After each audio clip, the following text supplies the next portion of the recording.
it had a massive impact on my mental health and like my just normal day-to-day life. Like it literally just felt like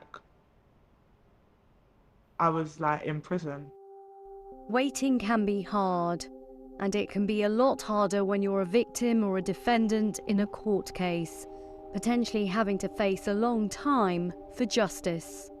When it would be cancelled, it literally would just feel like everything's just closing in. Like it's just, there's no end to it. It just felt like a constant nightmare. T was assaulted by her ex-boyfriend. The case was delayed several times, exacerbating her anxiety. I think it was like 6 times that my case was delayed. I felt like it was like a countdown. I felt like my life was on pause because I felt like I couldn't move forward until I knew the outcome. Now Newsnight can reveal the most up-to-date figures on the long delays seen by some Crown Court cases in England and Wales. More than 300 outstanding cases have been waiting for 4 years or more for a conclusion, while 173 outstanding cases remain stuck in the system after 6 years. Already published government data shows 4,893 Crown Court cases have been waiting for 2 or more years to be heard, with a quarter of outstanding cases having been open for a year or more. Barristers tell us there are multiple factors at play here. They say most of these cases are bail cases. Those who are placed on remand have to have their cases heard by a certain time. And that often means that people who are on bail have their cases repeatedly adjourned and put to the back of the queue, while newer cases take priority. They also argue a shortage of judges and barristers is contributing to the delays. The criminal justice system is in crisis. It's obvious because there aren't enough barristers to prosecute and defend. This means that cases that actually get to court are adjourned on a regular basis, and they're adjourned not just for a few days or a few weeks, but they're adjourned for months and even years. That is a system that is on the edge of collapse. Analysis of recent MOJ data shows 118 sexual offence cases were adjourned on the day because no barristers were available between October and December 2022.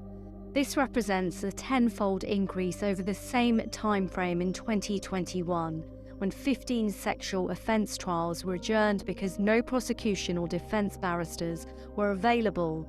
According to the government, there are currently more than 62,500 outstanding Crown Court cases in England and Wales. Ministers have a target of cutting that backlog to 53,000 by early 2025, but there is no target for how long it should take for a trial to finish. Well, yes, so the Justice Committee have looked at this on a number of occasions, and we found that it's been underinvestment for decades. For example, I've been to courts where there's still the same maintenance issues that I found when I was a barrister in practice in 2008. They still haven't been fixed.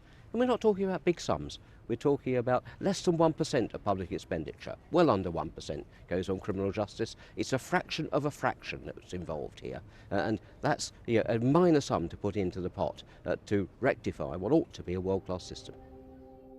The Ministry of Justice told Newsnight, these cases are mainly complex fraud or multi-defendant, multi-trial cases that ordinarily take a long time to prosecute and were particularly affected by COVID restrictions and the barristers' strike.